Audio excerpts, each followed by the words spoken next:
Some people think little girls should be seen and not heard, but I think, oh, bondage! Up yours! My mother was a punk rock icon. People often ask me if she was a good mum. It's hard to know what to say. Okay, welcome to Rock Docs, a podcast about music documentaries. I am Dave Lizabram. Normally, this is where you would hear from my co-host, Andrew Keats. But as we speak, I believe he's on an airplane due to some kind of weather-related thing. So for the first time in our almost 2 years history, you've got me and not Andy. But that's not all, because we're joined by some very special guests. The band Sweeping Promises. We've got Lyra and Caulfield. Say hi. Hi. Hello. Let's see.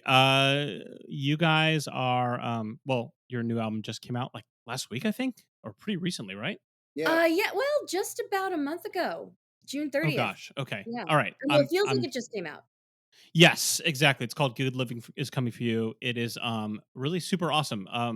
We were connected through the nice people at Sub Pop. And Becca, shout out. And yeah, it was really cool because so we're Rock Docs is part of Treble, and treblezine.com, of course, everybody knows and loves. And they've been covering your singles and the album and stuff. And so we were kind of on the radar about you guys, but it's cool to get a chance to really live with the album and talk to you. It's super cool. I love You Shatter. That's kind of the one that jumped out at me. I don't know. It has I don't know. I don't want to describe it too much, but anyway, everybody check out Sweeping Promises and their music. It's great. Yeah. So people who listen to our show know that typically we invite our guests, if we're feeling generous, to pick a documentary that they wish to speak about. And you guys picked one that I've been wanting to see for a long time. I don't know if Andy, my co-host, has actually seen this one yet either. We may record like a thing to go before or after this with him and I talking about it. But the film you picked is Polystyrene, Am A Cliche from 2021, directed by Celeste Bell, who, as we will discuss, is Polystyrene's daughter, and Paul Singh. I may not be pronouncing that right, so Paul, you're invited to come on the podcast and yell at me for mispronouncing your name. Yeah, Polystyrene, most well known as the lead singer of X-Ray Spex. Super cool, interesting documentary. So let's just kind of start. Like, why did you guys pick this one? And also, like, I guess a lot of times when we start, we talk about like what we knew about the artist, or how we were, how much we were into this artist before the documentary. Because sometimes it's totally new to us. Sometimes it's somebody we've known for a long time. So take it away. Well, we chose this one for the same reason as you, that we just hadn't gotten around to seeing it yet. And I think it came out, sort of like on the tail end of the pandemic, and so it was at a point when we were watching a lot of movies because there was really nothing else to do. But for some reason, this one just escaped our radar, and so this was the perfect opportunity for us to dive into it because we both really love and admire X-Ray Spex. They're a huge touchstone for us in terms of punk music and this discussion about what that means, sonically, aesthetically, politically, socially, and so for us it was just really fascinating to get such a unique perspective on this person who is just endlessly inspirational. You can track Polystyrene's influence on countless generations of vocalists after her, including myself. I really admire her.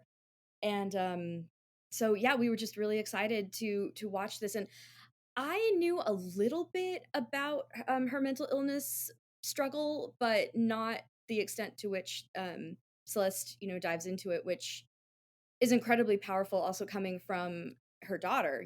So it was kind of like heart-shattering to witness.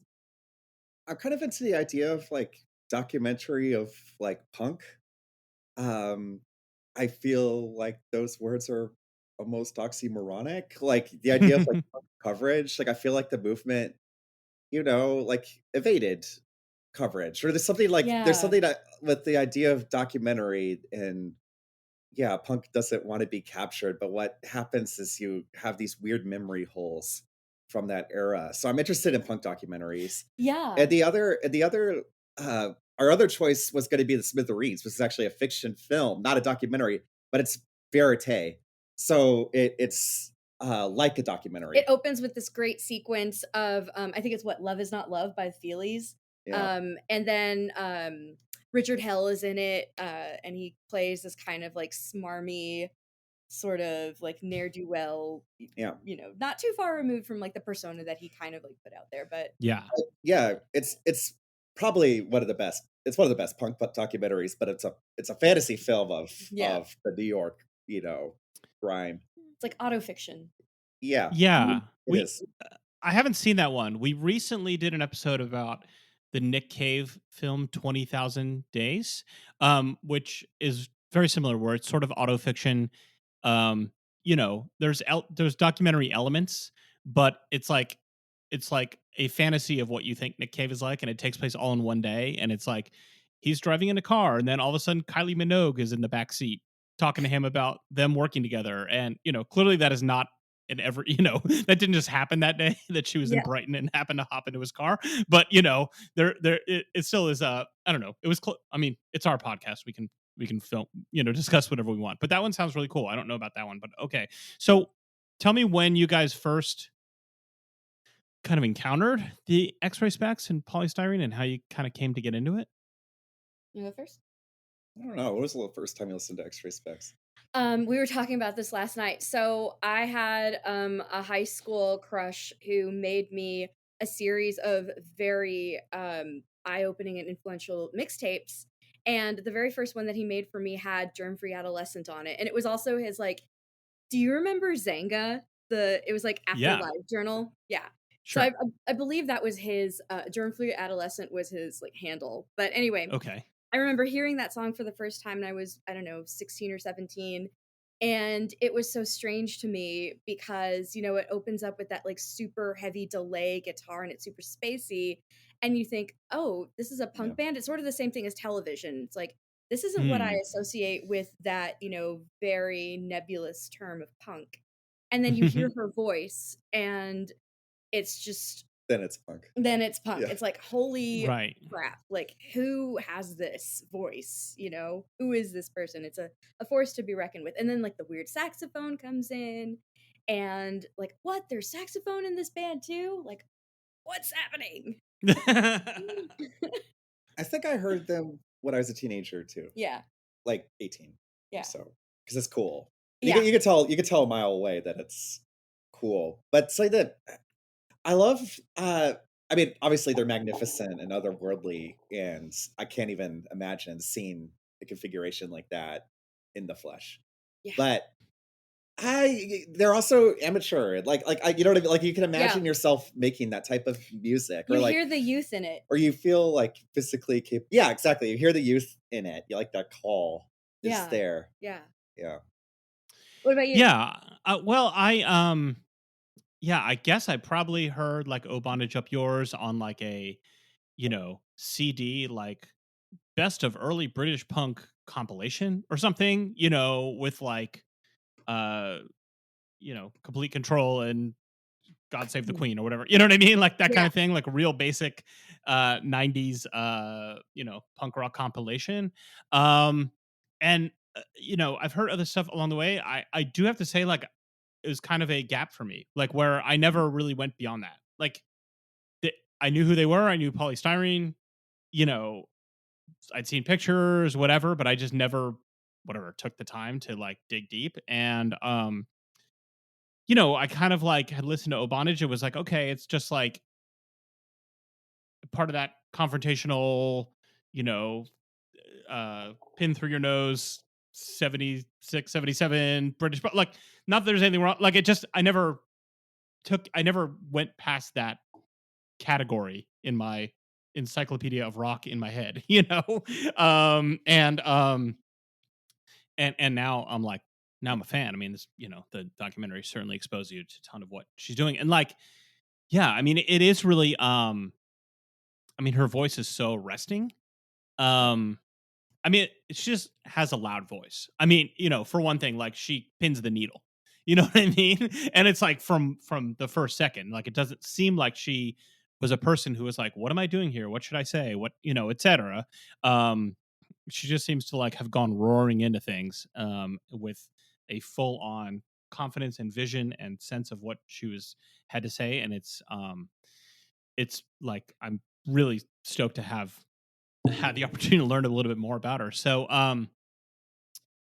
yeah, let's talk about the movie. So yeah, it is kind of a little different than some. I was trying to think if we've on the show covered a documentary like this where, I mean, basically what it is Celeste Bell, who's her daughter, is the co-director, and she is like very much in the movie. Like her face is on Mhm. screen probably as much as Polly's is or close Yep. to. Yeah. Yeah. And we're following her as she and her at the time the movie was made, Polly had already passed, and it's like she's reckoning with her mother's life and the work that she did and her death and all these and the issues that she had in her own childhood. It's almost as much about Celeste in a way as about Polly. And that was a very kind of bold choice to make. And like there's readings from Polly's diaries where I was like, did she write a book and record it, or like how did she, and it turned, but I kind of recognized the voice, and it's the actor Ruth Negga, who I Yep. think is like Mhm. was nominated for an Oscar for Loving, I think it was. And That's right. she's been in tons of, she's great. She's been in tons of, like, she's one of these people where like, she's not necessarily, the name may not be super famous, but if you see a picture, like you've certainly seen her in something. Um, and so that was a really cool choice too. So it's different from a lot of documentaries that we have watched that are either verite, like you mentioned, like it's just kind of filming in place, like I'm trying to break your heart or whatever, or maybe a more traditional biographical documentary where it's like a director talking about the life of Tom Petty or something, like they're all good, bad, whatever, but it's just like it has a different take because it is a family member and a daughter, and it's just so personal, and I think that really works for the subject. um I don't know, as it kind of started to unfold and you like it, the movie tells you what the movie's going to be about, like every other movie. Like how did you guys react or take that when it first kind of started, or did you know that going in? Yeah. We don't need to tell you the genre of music documentaries plagued by hagiography and just like making it like exalting, triumphant, legend making talking heads forms. What's cool about this film, as you mentioned, is that it's about a mother of punk and a matriarch of punk, and a daughter is making the film, and she is not an acolyte. I mean, like, No. she seems to have rejected um, the scent of punk in her own lineage and all of the various subcultural accoutrement that her mother trailblazed. And she's very skeptical of it. It has these, well, at best, dialectical feelings, like contradictory feelings towards it. Mhm. And I like it. It's a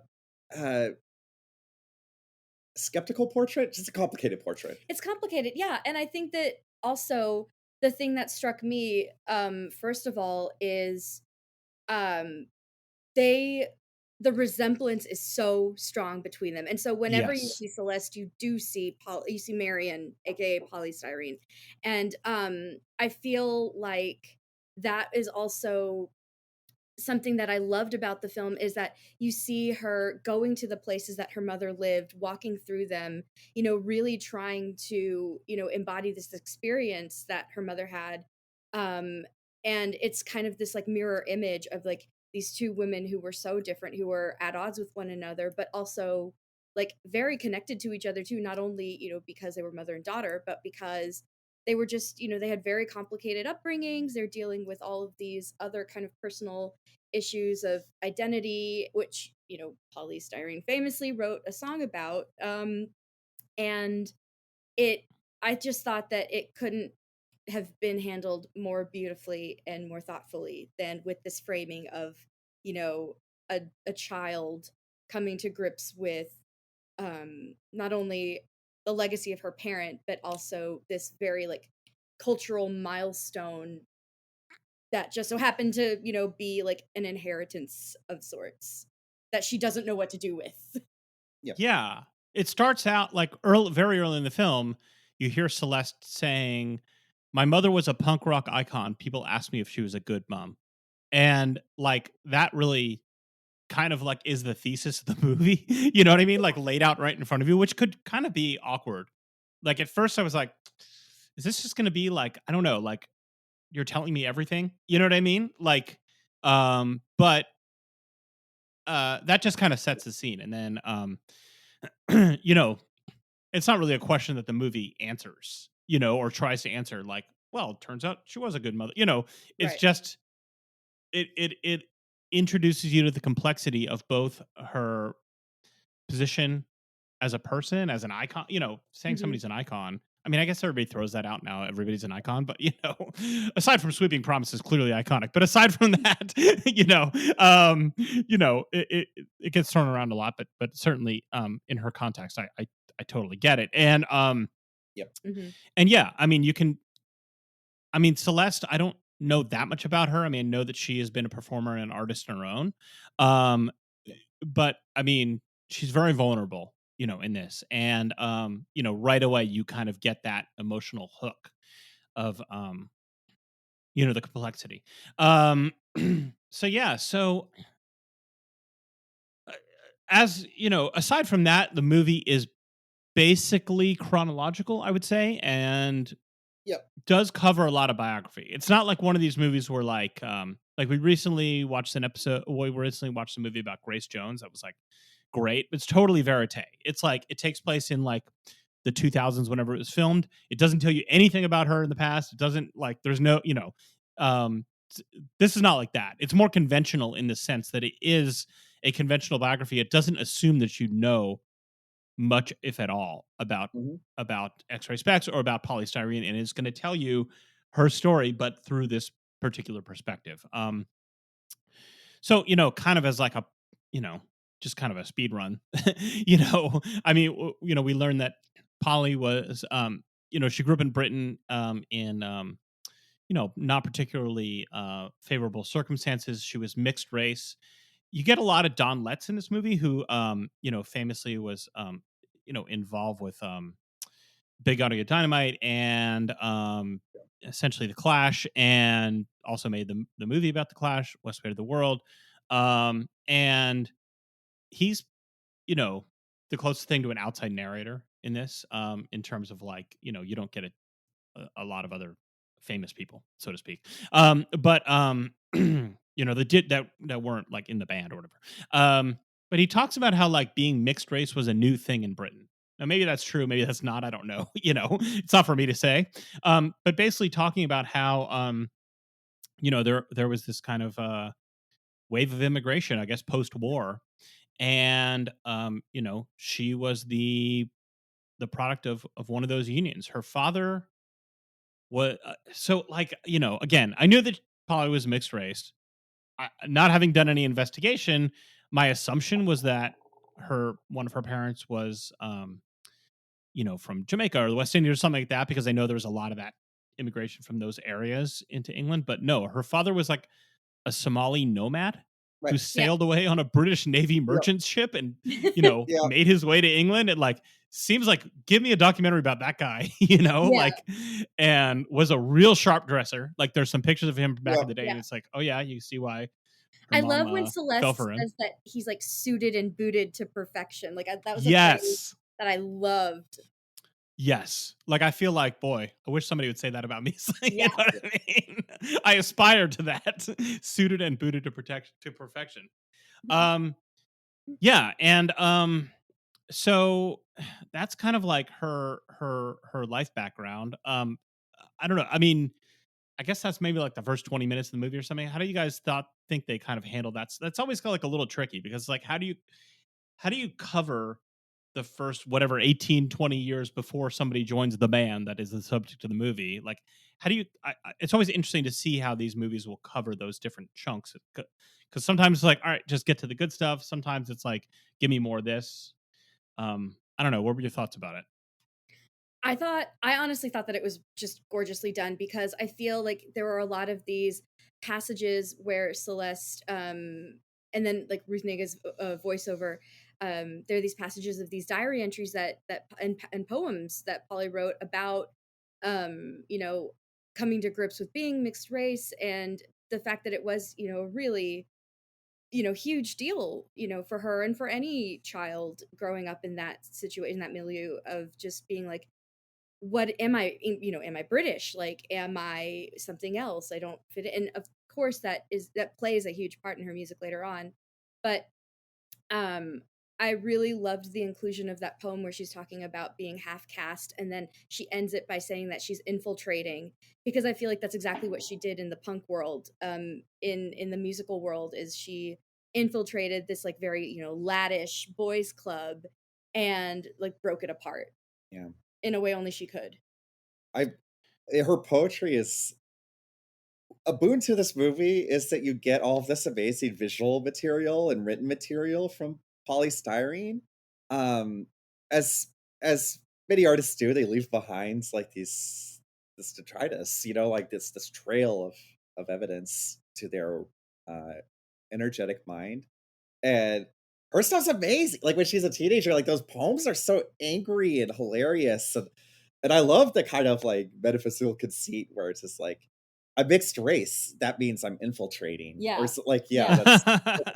I'm a Trojan horse. I'm Yeah. a living Trojan Yeah. horse. I'm like a racial Trojan horse. Or It's something. so Yeah. it's just so beautiful. And Yeah. like that she also talks about, But she was like 16. I know, right? yeah, Like, she's so young, and she's just like, you know, I feel like being in that very like charged situation, you have to develop, you know, some mechanisms to deal with that, and you grow up really quickly in the process. And so I feel like even though it was certainly incredibly painful for her to be ostracized from like both sides of her ancestry, I feel like she was able to use that and channel that in a way that, you know, was incredible, and ultimately like not only transcended any of that negativity, or I mean maybe not for her it did, but I mean we're certainly blessed. No, evidently with it. not. Yeah, No. yeah, Yeah.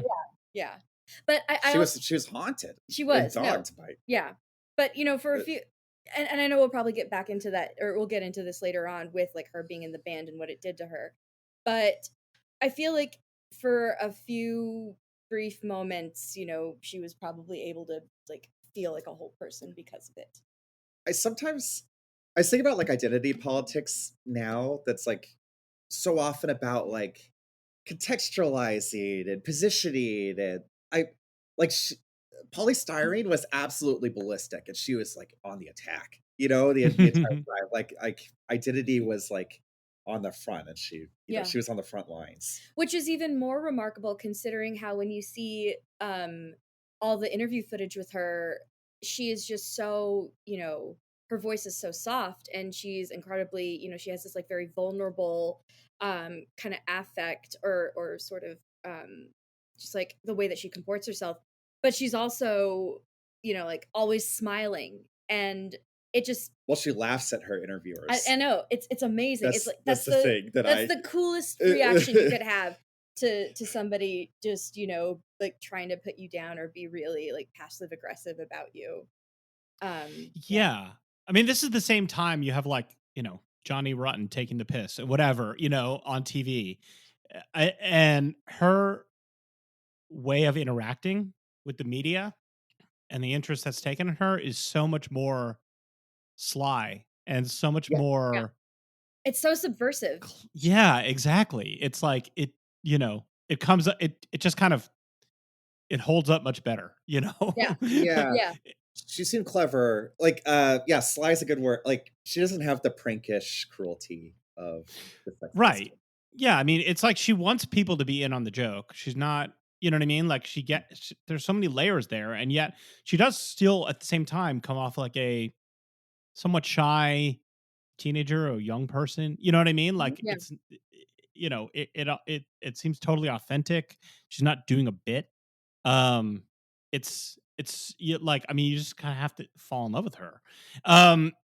So yeah, so I mean, we don't really get a lot of you know, they don't, the movie doesn't do the like, you know, do a lot of like, and then punk came, and here's a picture. Like, you know, they kind of like just assume that you either know that or it doesn't matter, you know, about the, you know, UK punk explosion. You get a brief bit from John Cooper Clarke, who's like this punk poet who like I love. He was did you guys ever see the movie Erg, A Music War? That's one that we talked about. Yes. Yeah. Oh my god, it's so good. It's like he's in that like Yeah. along with like everybody from that time. It's so good.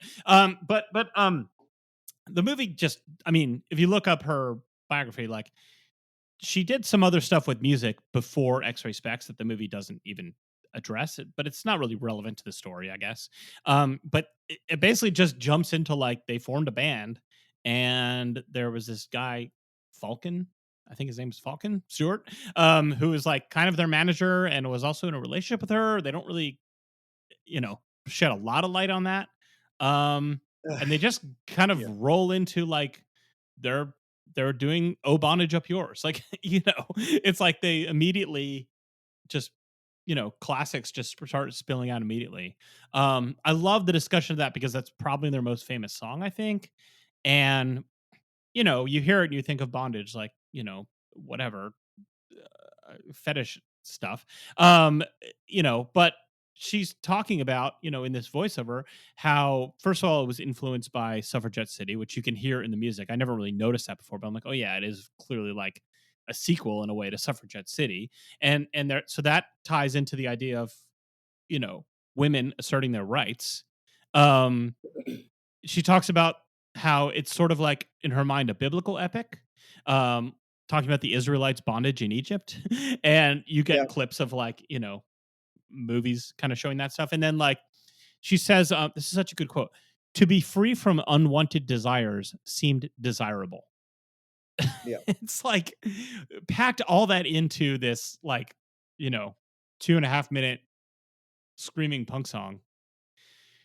Was like, wow, there's so much there. The documentary reasons that the band's politics is sort of non-specific, which is not the.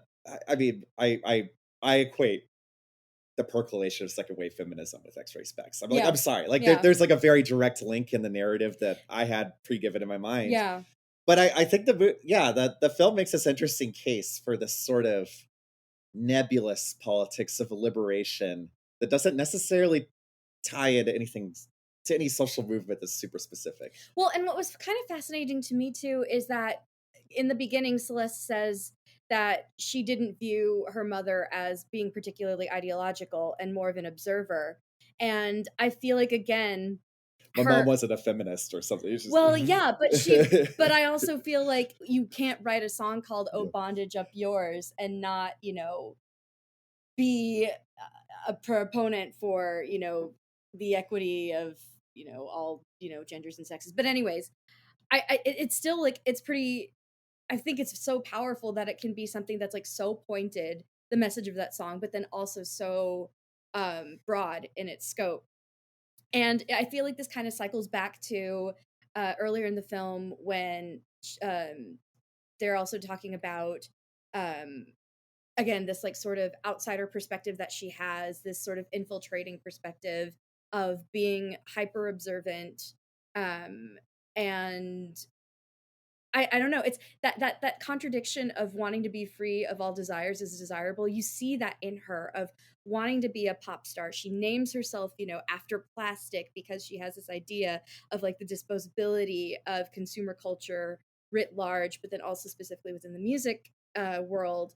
But then going after it anyway, you know, being image conscious, and being materialistic, but also like, you know, decrying that, you know. Like being having a shop, you know, making her own clothes, fashioning herself, but also you know, rejecting any kind of trend. She was an image maker. The film kind of goes to pains to kind of detail this ideological program where basically she's performing capitalist operations on herself and on her band before capitalism can get to it. Mm-hmm. So like we're gonna enter mass production. We're going to make action outfits. We're going to, you know, make hits. Mm-hmm. And it's super interesting. Yeah, it's interesting how she it she seems to struggle with in the book. I mean, I'm sorry, in the song, like with the idea of wanting to be free from desire, which maybe is like has a sort of Eastern or Buddhist type of aspect, which maybe ties a little bit into what she got into spiritually later in her life, and also maybe the wishing not to be desired in the sense of like the male gaze, right? And that clearly was like a part of her in the sense that her mom talks about how, you know, she took pains not to expose her body on stage. Like she selected what she would wear to, yeah, I'm Is I'm she? not Is really she sure. like? I'm not sure I'm even the person who should be talking about this, but you know, like that's what the movie talks about. That like her presentation was, I don't know, non-sexual or something. Like she was trying not to come off as a conventional object of desire Right. like you would see on stage. Or like the second I become a sex symbol, I I shave my head. Yeah. But that Right, makes it even exactly. more Yeah. symbolic. Like that's sort of what I was saying. Like she self-objectifies, but that means that she's objectified by her own metrics and not by some external metric. Like whether that be the male gaze or like EMI music industry, Right. pop star, Top of the pops. yeah, Yeah. whatever. You know, like so she sort of self-commodifies, and the music is about commodification and the idea of commodification and making disposable products that are shiny and vibrant and plastic and cheap and charismatic. Yeah, I mean, it seems like it all happens so fast. I mean, the the the the middle of this movie like all takes place over like a year or two in her life, it seems like. You know, she's like 20 or whatever, and this is all happening. Yeah. You know, she makes this album, you know, they make this album. She's not happy with the way her image is presented on the album. They're playing, you know, they get all this attention in England. And then next thing you know, they're in New York, kind of doing a residency at CBGB's. And you know, it seems like the movie basically says that like going to New York sort of broke her in a way. Like, you know, she talks about how she had a perverse kind of fondness for plastic things. Yes. She found New York very frightening. You know, for certain people, seeing them in New York seems to have been such a huge experience. I mean, you get our old rock duck friend Thurston Moore talking about how like she handed him the mic and he sang "Up Yours" at CBGB and he felt like he was being knighted, you know. And it's like, okay, Also a beautiful moment, you know, I have to say. yeah, it's cool. I I mean, I would have loved to have been there too. You know, I don't know if I would have been super appreciative of that, but yeah. I don't know. You have this like really like you have this ball of charisma on stage, and she's like going off, and then you get to participate. Like, yeah, that's sick. No, I'm saying about Thurston. Oh, about the yeah. It's possible he was just the tallest person in the room, so he got the mic. I don't know. You know, who knows? I love Sonic Youth, so you know. Works, dude. Yeah. Well, but then that opens up the other can of worms. If you're the tallest person in the room and you're at the front of the stage, then you're being really rude. Right, I don't know. We don't actually know. We don't get a diagram of the stage. I know. Everybody has mixed feelings about Thurston Moore, but putting everything else aside, he's created a bunch of awesome music. So, but he's got that going for it. There's film. This is like certainly the most like one of the most troubling parts of the movie is like there's film or footage from I think it's CBGB's of her like coming off stage and I mean basically being assaulted and like torn apart by fans. And you know, it's just like it is I mean, it's rough. And you can just see why this was so traumatic for her because you know, I mean, it's like there's not a lot of respect for her bodily autonomy. Let's put it that way. And you know, I mean, I have to imagine that's challenging for Celeste to, you know, to see that and to understand that and integrate that into the narrative of her mother's emotional and mental, you know, decay. But I don't know. I mean, that's definitely one of the parts of the movie, for better or worse, that's going to stand out for me. They were showing these like kind mid-century assembly lines when you walk through Times Square of like dolls and purses and like nail lipstick polish containers and The nail And polish on the you assembly. think of like Sure. people like grabbing them at the store. Then you Mhm. see that show, and everyone like grabs Yeah. her like she's an action doll. Yeah. And it is an assault. It's It literally is. an assault. Yeah. Like we Yeah. we Some see that yeah, scene. I know. And like this like some guy just like kisses her out of nowhere, and it's just like Right. it is Like, it give is us a kiss. Yeah. yeah. Yeah. Like, no, God. Like, have you not been listening to everything I was just saying on stage? Like yeah, that I feel, of course. And then I think she also kind of talks about that in one of her diary entries, I want to say, where she's like, how strange it is to just have all this like love lavished on you. And I feel like that was a big culture shock of coming to America, where and being in New York of all places, she really did feel that disposable sense of being polystyrene, of they love you one minute and then they toss you off the next. Yeah. And so yeah, seeing that just visceral just like claws coming out, trying to grab a piece of her, and not really just like caring about what they just experienced. Of course that would have shaken her. Can I try out an idea on you, David? Yes, please. Are you aware of the PC music movement? Sadly, now Yeah. defunct. Yeah, I was thinking a lot about like counter aesthetics and PC music, and how like the strategy there is to sort of embrace a capitalist logic to a radical extreme, and to sort of make this sort of disposable plastic music. And mental illness comes from that. Like it's like a very neurotic, I think, music movement of like, I don't know, whatever, like make songs about like going to Starbucks or something, and like, or I don't know, Sophie making sort of like a plastic dreamland out of sound that is Face shopping. Yeah, exactly. That is like Botox, or Mhm. like the crassest elements of manufacture from capitalism. It's exactly what X-Ray Spex is doing.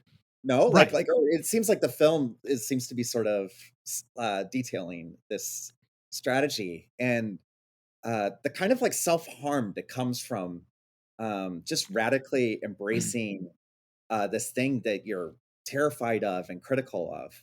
Sure. But you could say that about going back to, I don't know, the exploding plastic inevitable with Andy Warhol and Nico. Oh, You could tell the same absolutely. story about like this is like a cycle that repeats, Like pop right? art. And Or, Yeah, yeah. sure, and Yoko Yeah. Ono. Yeah. And et cetera, and many other women and people who for whatever reason don't conform to the standard rock dude stereotype. And we watch these movies about these people, and as a character in a movie looking at polystyrene, it's like, well, the narrative that she's going to be breaking boundaries. She's a young person. She has her own unique look. She's a mixed race. She's a woman, etc. Like, of course, there's going to be a cost to pay for breaking boundaries, Mhm. Mhm. right? Like, if it was a fictional film, it would just be like, well, okay, that makes sense. Like, that's the narrative, right? But because it's a documentary, and because of Celeste's position as the filmmaker and the daughter, it makes those aspects of the biography like a little bit more visceral than if it was a film made with a little bit more distance. Just to me, I don't know. Yes. She was a mass culture phenomenon, though. Like that is a story of like it wasn't like these systems of distribution kind of being like, ew, we don't get her. Yeah, Or no, like they or she's loved not gonna her. fit in. Like she was quite fluidly infiltrated.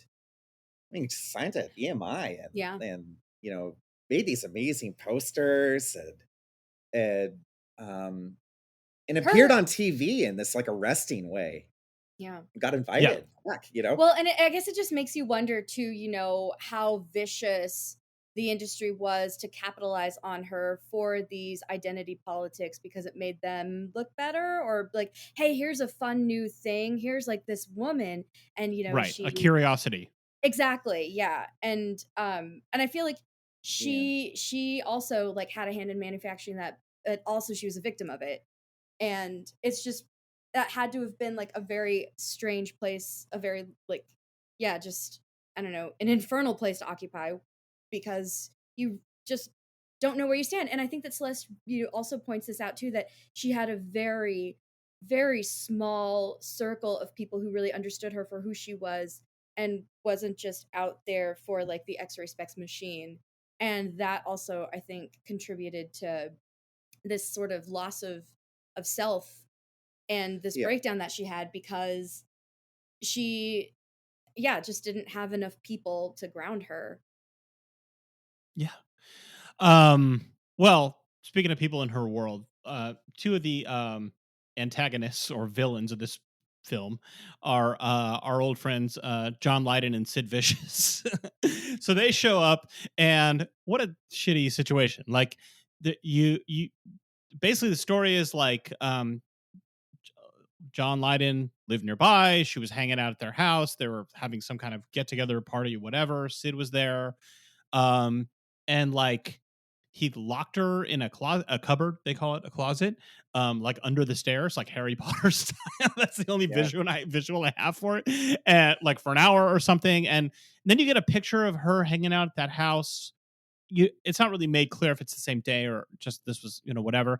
And you see like some of their art and stuff around, and like, of course, prominently featured as a swastika because that was like such a common symbol at the time. And then immediately they're talking and they don't like the film doesn't draw attention to it, but you could see it, right? Next thing you know, their band is off to play a gig at what's called an anti-Nazi league, going against the Nazi skinhead punks. And you can't miss the irony there, right? Like, Yeah. Of like they're using Nazi iconography because it's shocking, but they're also like, now we have to go do an anti-Nazi concert because you know what I mean? People are going to miss Right. that, miss the subtlety there. And so that's when she shaves her so head. It's a funny. whole, She shaves her head at John at the house, at the Yeah. Sex Pistols Right, house. right. Because Yeah. not only is that, that paraphernalia there, they're also like hanging out and they're like essentially ignoring her. And Right. she, I don't know, I guess she, really wanted, to have this friendship, and she goes over, they're ignoring her. So what does she do? She shaves her head. Yeah, and they're edgelording in the tepid way of Right. the tepid appropriation of the swastikas so many the Yeah. punks did at that time as a sort of fashionista, edgelord thing. Joy Division, calling themselves Joy Division. And Sure, yeah, of course. what's interesting is like she kind of she shaved her own Yeah. head as this sort of like performance in the Yeah. in the house after they haze her, Yeah, basically. yeah. But I then was thinking like how like they were talking about like how punk accepted her, Right. It's like that might be true, but it also like punk also hazed her. Mhm. But isn't that like also, I guess, when I think about it, like dumb shit you did when you're 18 or 20 that now you look back, you're Yeah. like, that was cruel. I would never do that now. I regret it. But like, it's not that uncommon of behavior for somebody of that age to, you know what I mean? That's Like they happen to be like, They invited her, yeah, they happen to Like, be under what auspices? famous Why artists. did they invite her? Yeah. Did they invite her just to have her Yeah. there because they, I don't know. Anyway. Right. She was a token, or she was part of this, who knows? I mean, they don't really get into it. And like, it's not like, well, Sid's not here to tell his side of the story. And it's not like Lydon is in the film and he's got plenty to say. So maybe, Yeah. whatever. It's Maybe surprising he isn't. if he wants to tell his side of that story, he has every channel to do so. But nonetheless, and he's somewhat, there's parts of him that are certainly a sympathetic character, especially now. But Yeah. and I'm not knocking anything. I mean, I love Public Image Limited. I love all that stuff. So anyway, next thing we know, she saw a flying saucer. And as if things weren't strange enough, that she saw a flying saucer that told her to give up the electric and plastic way of life. You can do with that what you will. She wanted to be Marianne again. Her name was Marianne. Like, obviously her name was not polystyrene. And that's when the whole mental illness stuff, which really had just kind of only been a little bit alluded to in the film so far, like really becomes, explicated. And, we go past the X-Ray Spex, cool punk rock, music part of it into the, maybe the last 40 minutes of the movie that is really just about the 20 or so years of her life that remained, where she was a mother and a person who struggled with all different types of mental illness, and sometimes was creating art and sometimes was really engaged in being Hare Krishna. And yeah, and it, like, again, it's kind of these things where like the movie can lose steam after the cool punk rock stuff, but I didn't feel that way in this movie at all. Like I didn't feel like, oh, no, I want to hear more cool stories about life on the road with X-Ray Spex. Like that's cool. But it became interesting in a deeper way, I think. Well, I mean, just what a turn to take, in your life where you just have this event, this kind of like personal apocalypse, and then to be misdiagnosed as, I think they had diagnosed her as schizophrenic, and then it turns out that she was bipolar.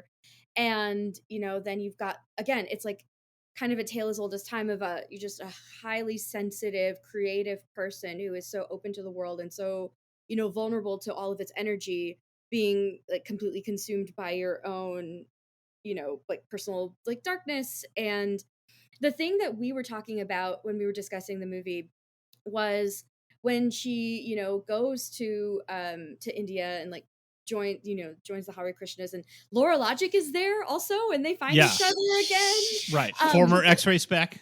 Yeah.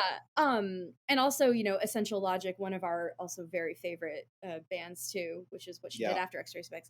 But anyway, Celeste talks about how, her erratic behavior didn't go away in the ashram, and it actually only got worse, and they, kicked her out. And but you see this woman who all throughout her life is always like on the fringe.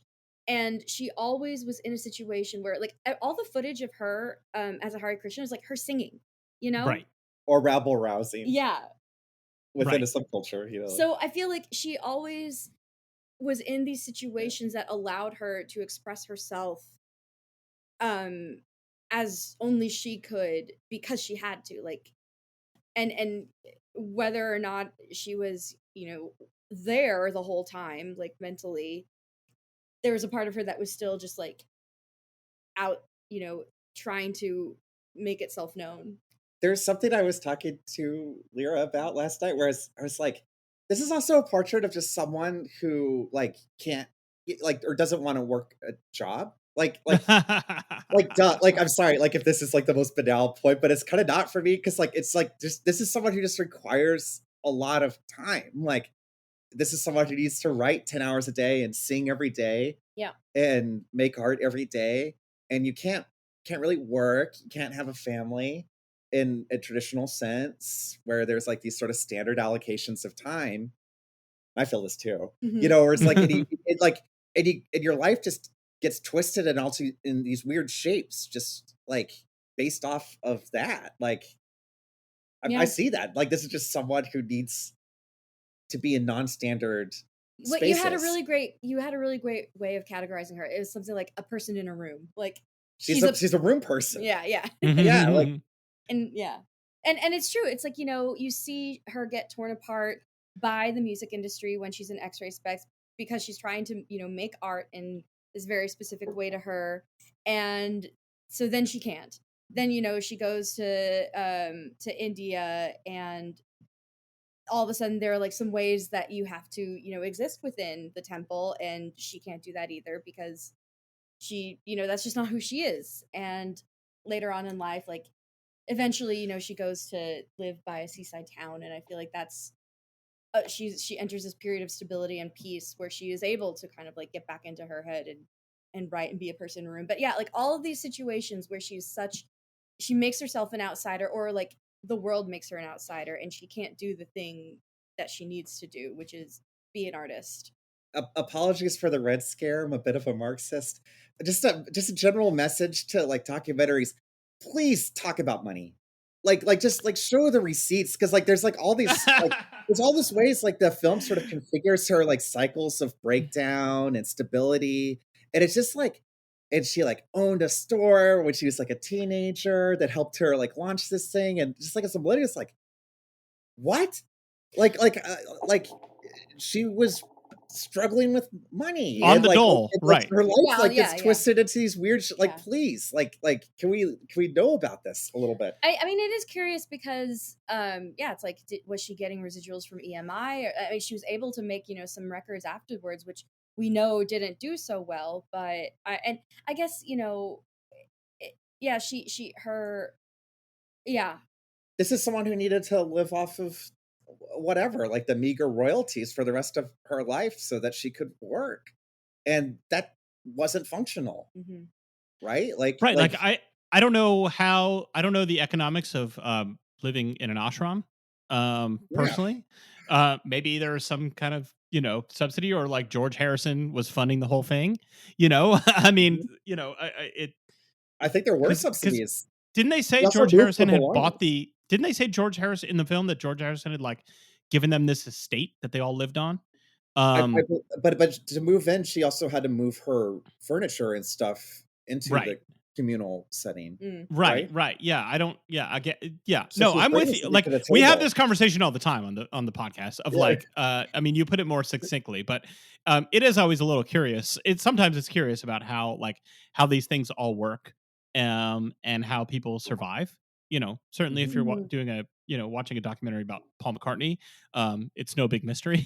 Well, But also, I will say they know. have healthcare in Britain, so No, I Yeah, know, sure. but like there's still Doesn't necessarily seem like the mental health care was, no, fabulous. no. So But hey, not a great advertisement for the NHS, I guess. it's true, at least not at the time. well, But the NHS was later, no?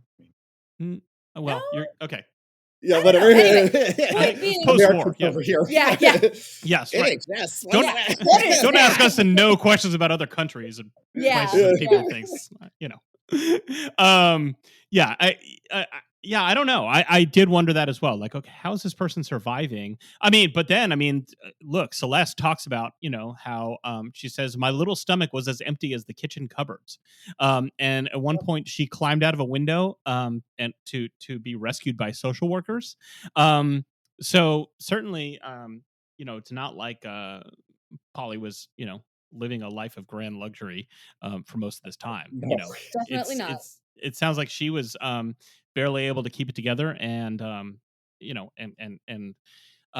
they talked about how there was I guess a custody dispute where like her grandmother had custody of her, and then it was some time before they reconnected. Celeste was older. It doesn't say like if she was a teenager or what, but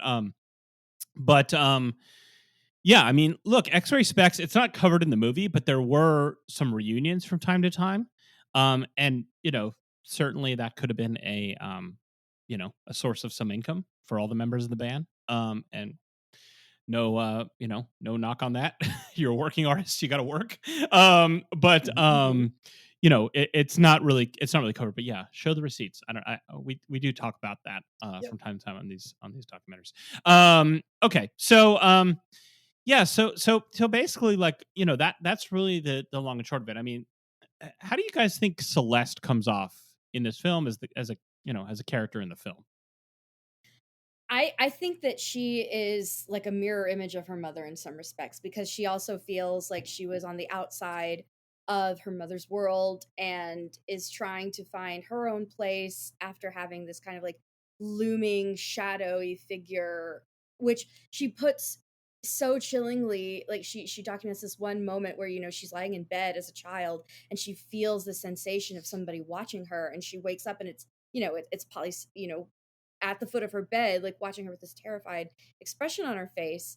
And so I feel like she is a woman haunted, just as Polly Styrene was also haunted by conditions both like wildly different but also so similar too. Just like the fact of being a woman, of being creative, of being in a world that doesn't quite know how to pin you down. And again, I just want to go back to the way that this film is laid out, where she's like going to she's inserting herself in all of these physical spaces as a way to kind of like reckon with this, the specter of her mother, to come to grips with this, haunting figure.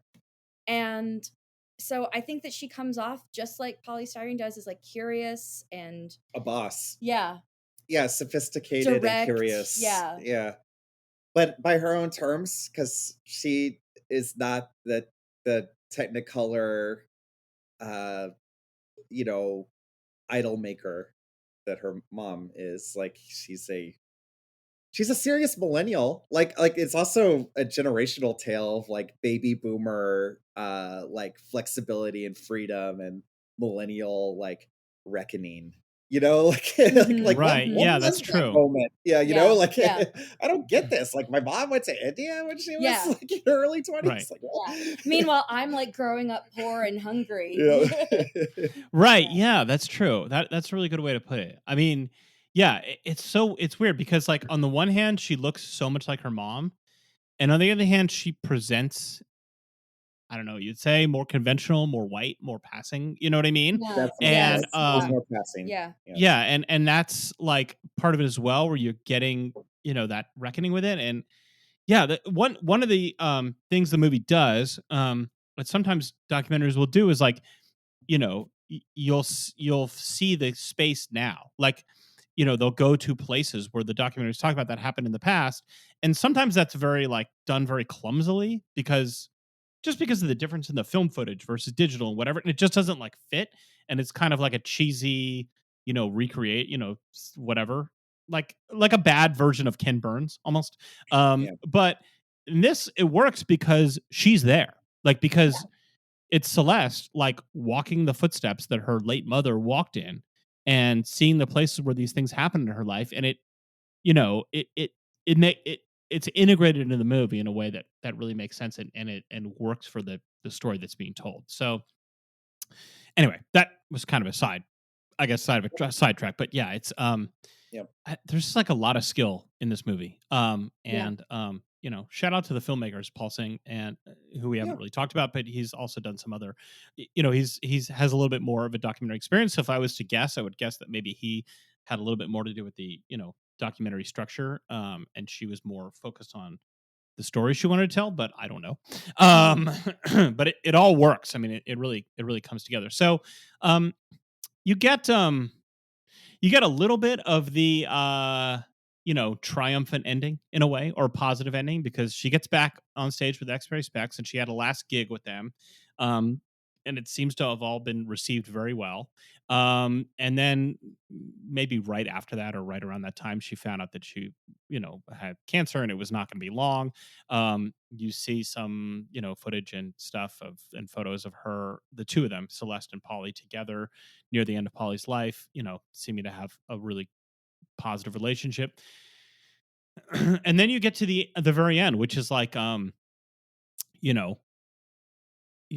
Polly's last request, I guess, was that her ashes would be spread in this holy part of India that meant so much to her. And you see footage of Celeste going there on this sort of pilgrimage, with her mother's ashes to, pay tribute, to go, like, to finally go to this place that she'd, this like, I mean, I'm not trying to like Orientalize or something. I'm just saying, like, the way that she describes it is like her mother would tell her tales of this wondrous spiritual place, and so it lived in her memory. And seeing it, and it's filmed so beautifully that like she evokes the same feeling. I don't know how she felt, but like the that sense of like, wow, a sort of that there's a mystery, that there's a beauty that Polly longed for.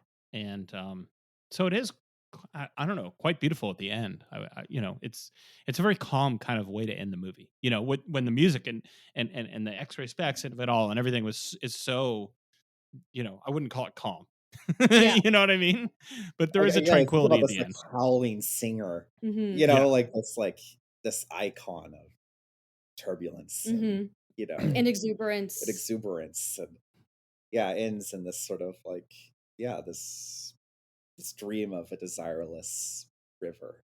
Yeah, exactly. Kind of like what she wanted all along, So you hope that there's some, that she had some peace at the end of her life, and whatever, beyond that is, at least, it seems like Celeste, herself, again, you never know, but the story that's being told on her level is through this film and the process of making the film. And she also wrote a book about her mom that you see her paging through the book a lot in sort of like a backhanded advertisement for the book. Which also, I mean, I feel like the film couldn't exist without that, because I mean, what a treasure trove that she had. Like, you see some shots of her kind of like rifling through Polystyrene's belongings, and then you see her flipping through the book too, and you have, you know, those poems and her like kind of graphic design all collected. And so I you know, I just feel like this film really was a triumph, not only of you know, showcasing someone who was incredibly influential, but also like a triumph for Celeste of like distinguishing herself from her mother's legacy and making something that both honors Polystyrene's life and like X-Ray Spex, like their legacy, but also her own as an artist as well, and a person, you know, who loved her mother. Yeah, she's such a great custodian of her mother's legacy that, Yeah. you know, we're fortunate to have that, you know, because so many times it doesn't, you know, it's like you know, the kids may not care. They have their own things going on in life, or they just are looking to make a buck, or, you know, Right. it's who knows who's in charge, or they're fighting over it, you know, whatever. But there is a beauty to you know, the care that she takes to make sure that the world knows about her mom. And yeah, like you said, all the complexity. It's not like a here's how great polystyrene was every moment of her life type of deal. You know what I mean? It's yeah, it Yep. was really, I mean, boy, you guys picked a good one. You knocked it out of the park in the choosing a documentary task. Glad it was made. I know. We're so glad it was made. And I can also see like a poor and careless documentary being interesting as well, because X-Ray Spex and the idea of polystyrene is a motor of intrigue. And I think that it kind of overcomes whatever like frame narrative you want to project onto it. You know, like just that material is and the sounds are so striking, and like, yeah, I don't know. I think the mind wanders and ignites when you just encounter it. Yeah. And yeah, it overcomes however you want to contextualize it and put it in its place. Right. Yeah, it does kind of, I do one thing going through this whole watching 10,000 music documentaries project is like that there's a little bit of regret, is the sense that like you know, there's a few artists that there's a million documentaries about, and there's going to be a million more. The Bob Dylans and the, you know, Beatles of the world, right? And they're great. I love them all. And sometimes you see a documentary about an artist where it's like, this 90 minutes is probably all we're going to get, because it's so much work to make a documentary, and you got to get the rights, and it's expensive and time consuming. And like, you know, Polystyrene and X-Ray Spex, they're not, you know, the headline Rock and Roll Hall of Fame. You know what I mean? Like they're not going to, you know, if you go to Netflix and you're like, I want to make a documentary about the Rolling Stones, it's like, here you go. You know, here's your check. You know, she's not, they don't, you know, they don't occupy that brain space. So maybe we'll see more about this, but you know, it's kind of like, I would love to see many different perspectives about her and about them. But I'm glad we have the one that we have, because it's really cool. So, anything else about this film that we really went deep, but anything else you guys want to share about it before we cruise on? Long live the avant-garde. It will always win in the end. Bring receipts and Oh my god, yeah, it's really a thing. The kind of, because they exist, right? And you gotta knock on the doors of the label execs and their various accountants and archive systems, but please, Yeah. you know, like that would have been a real act of reparation, I think, to kind of figure out where that money went and how much money there was and what was going on with that.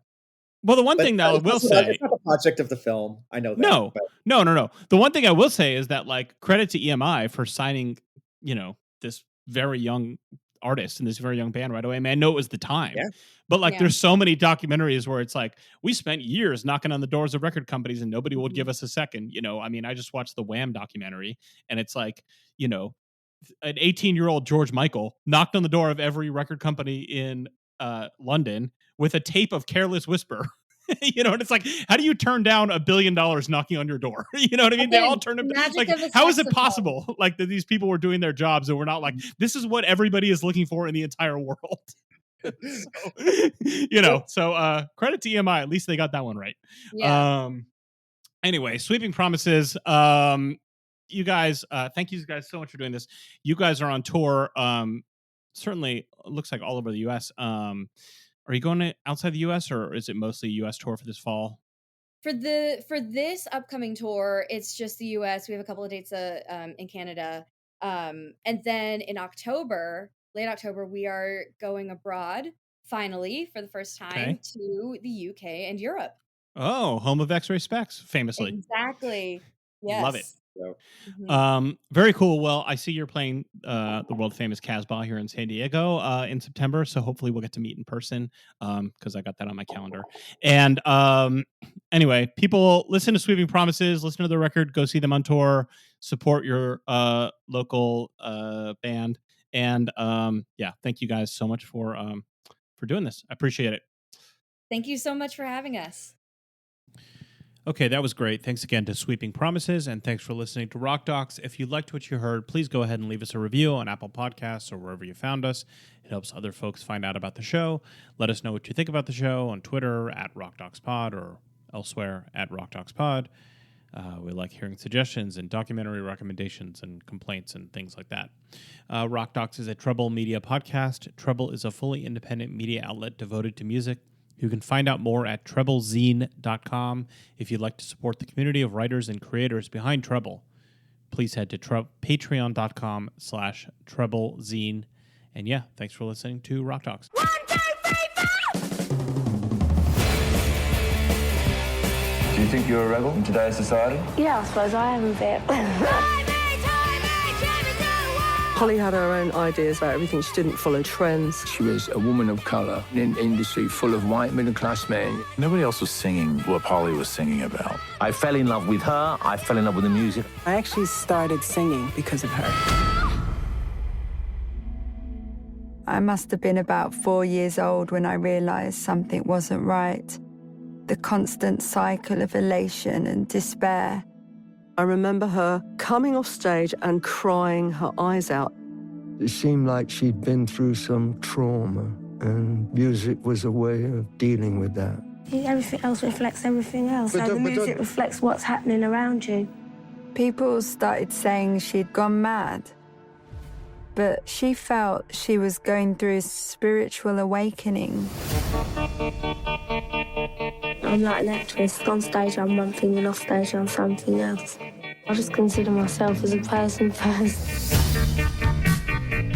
I went through a period where I rejected everything that my mum cared about. But now I find solace in retracing her footsteps.